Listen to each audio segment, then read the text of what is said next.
Inside Michigan Basketball, delivered by UPS. Michigan's basketball team hadn't lost 3 in a row since 2011. We all know what happened that year. They actually ended up losing 6 in a row and then flipped the script and moved on to the NCAA tournament. After a loss to the toughest team on their schedule on the road in Arizona, John Beilein and company used an entire week to try and fix their issues and get ready for SMU. Some of it worked, some of it didn't Saturday afternoon.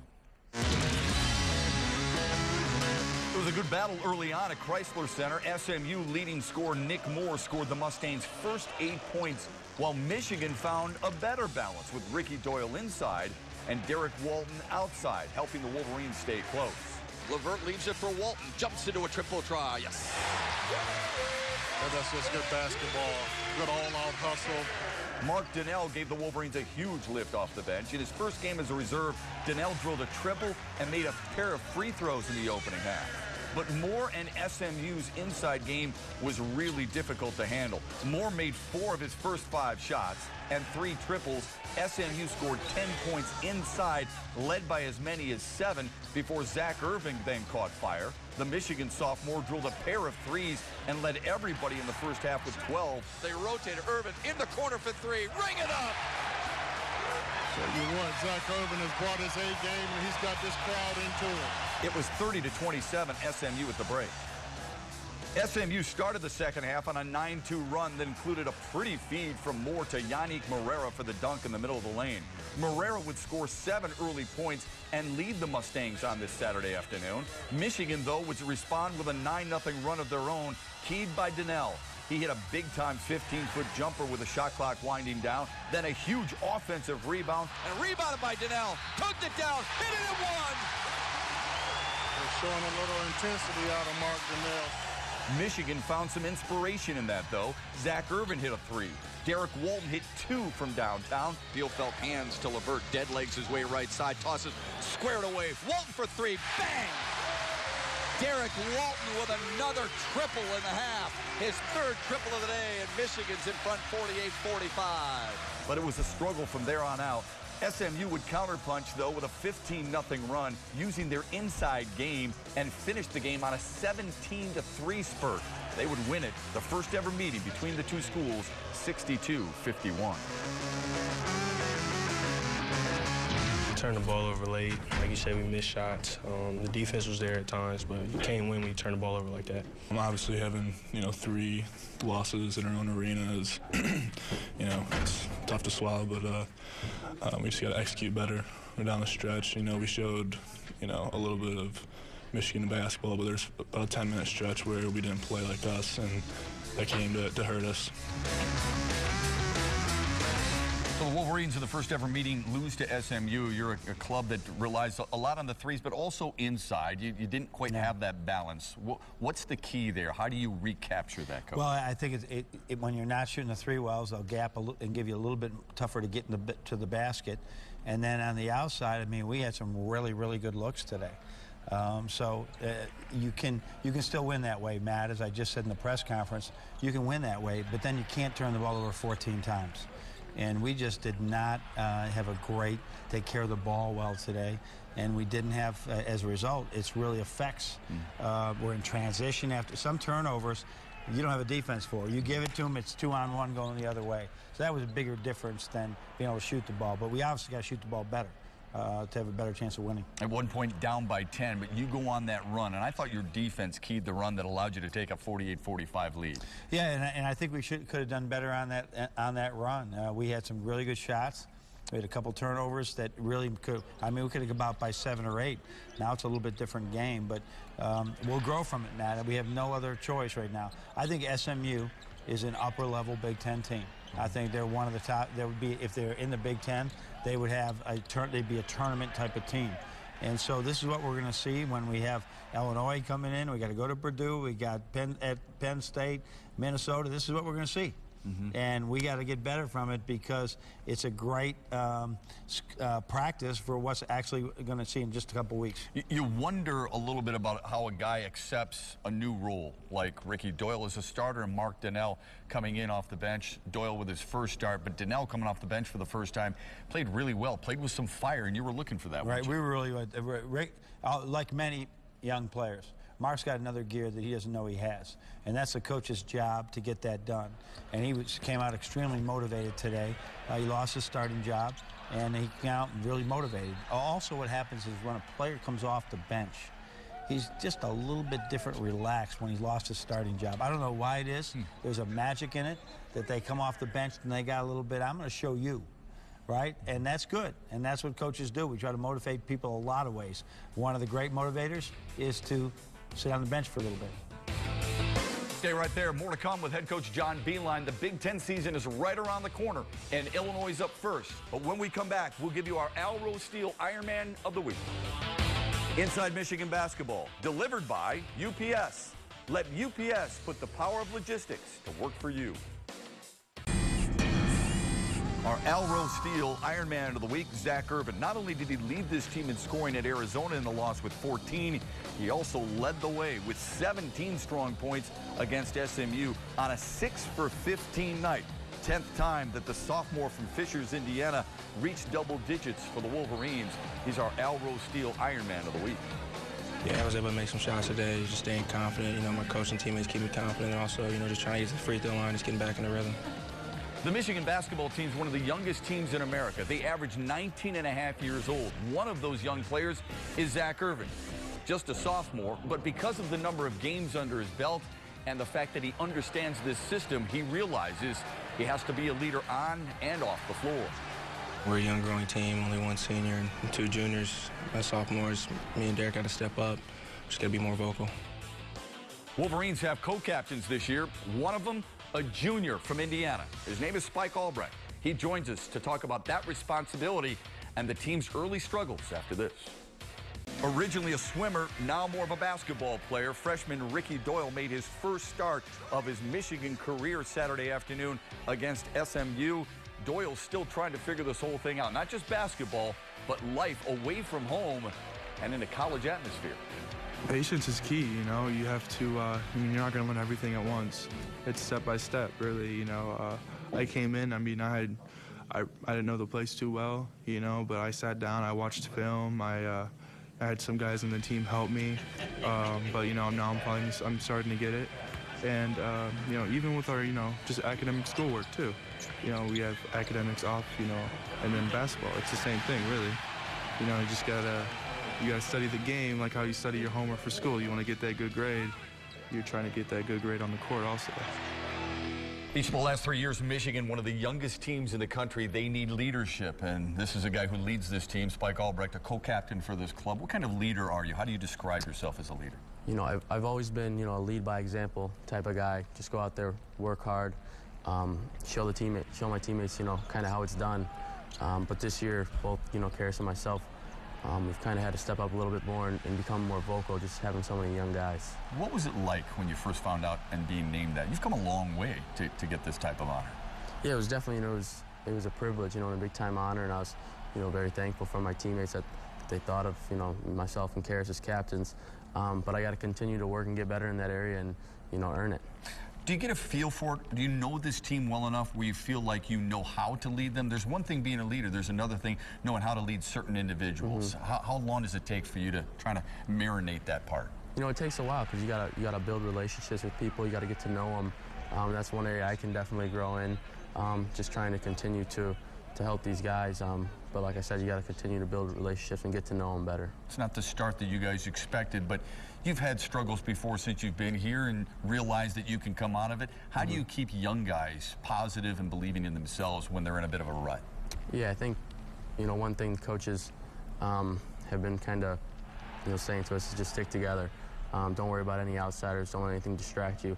because, I mean, as you guys know, college basketball, you're going to face adversity, you're going to lose games.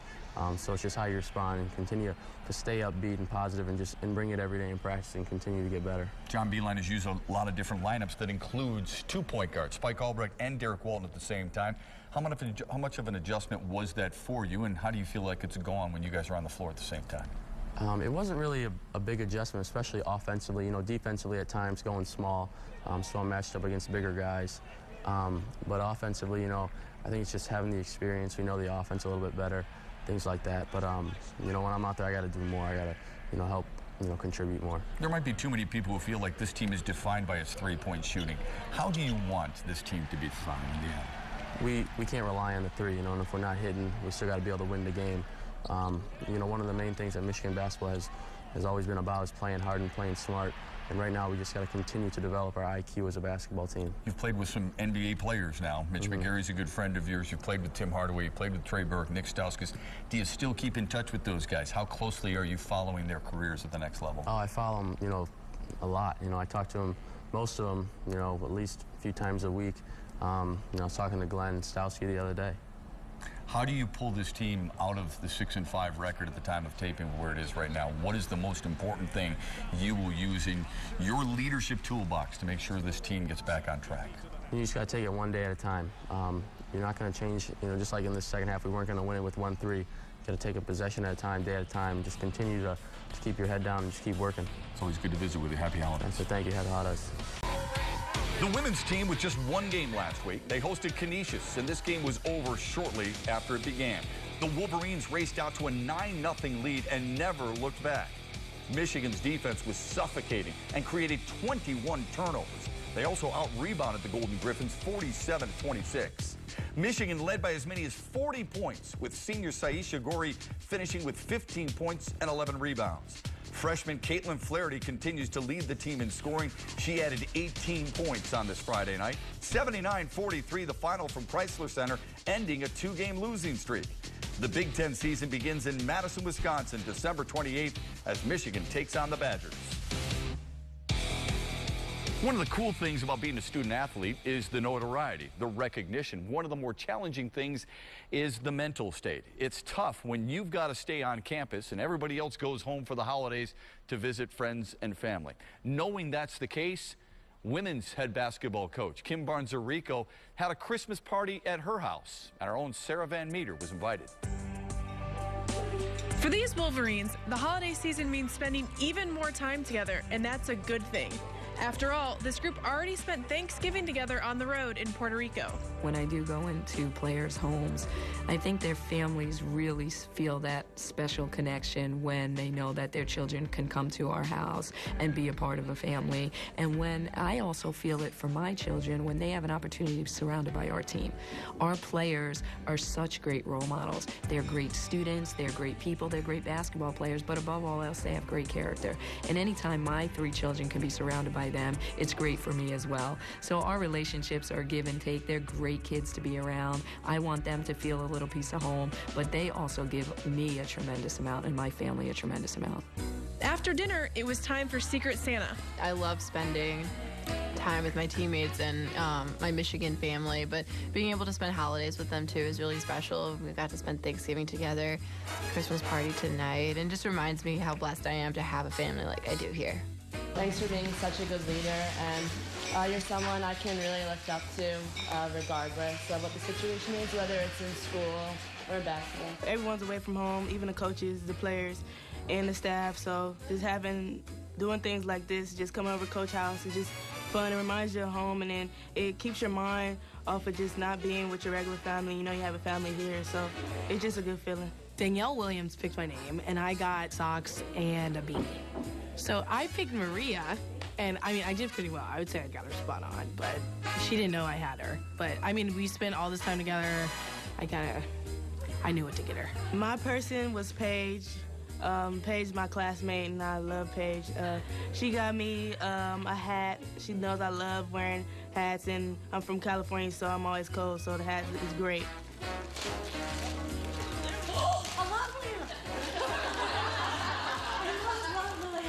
The Christmas party was eventually interrupted by dessert and the recognition of the kids born in the month of December. Happy birthday, dear.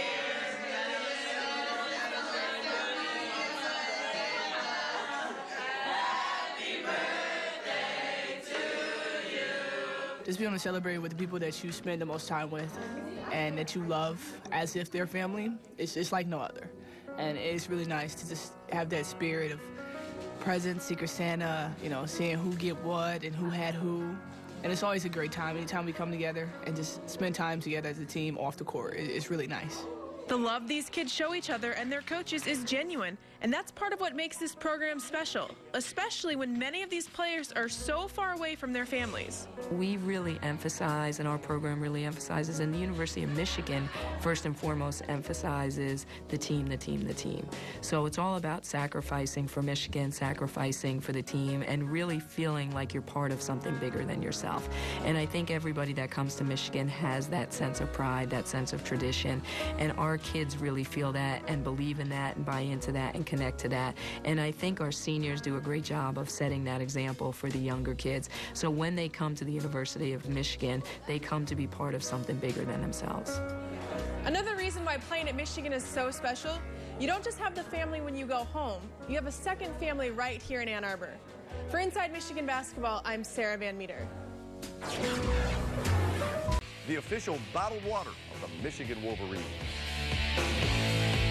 All right, so John Beilein of the Wolverines soon getting ready for the Big Ten campaign.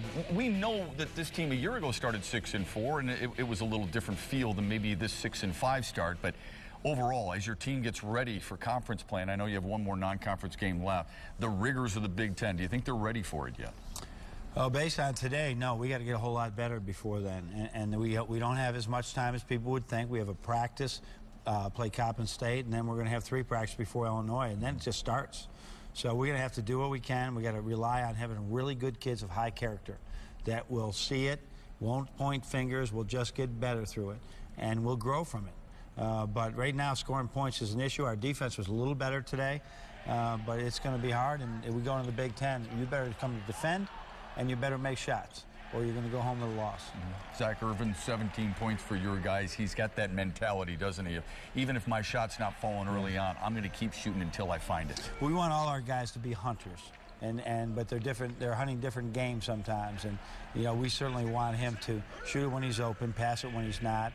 But he can get open a little bit better than others. So I loved some of the shots he took today. I'm not going to question, but a few.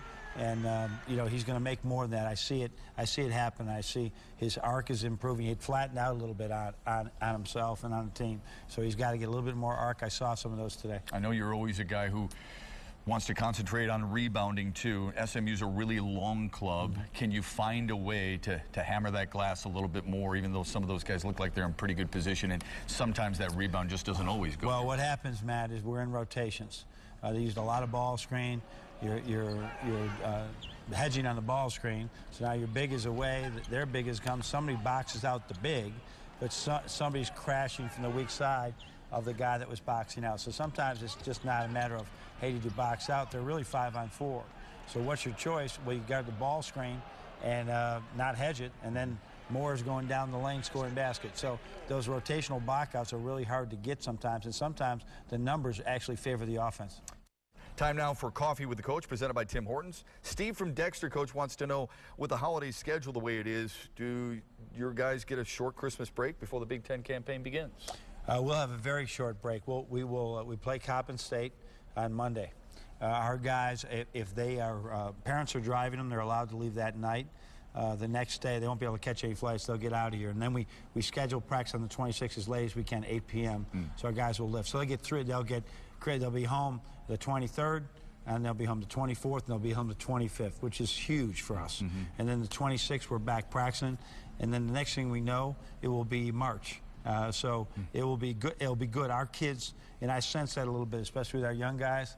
The Italy trip, the whole thing, they've been playing basketball a while. They need a little bit of a break right now.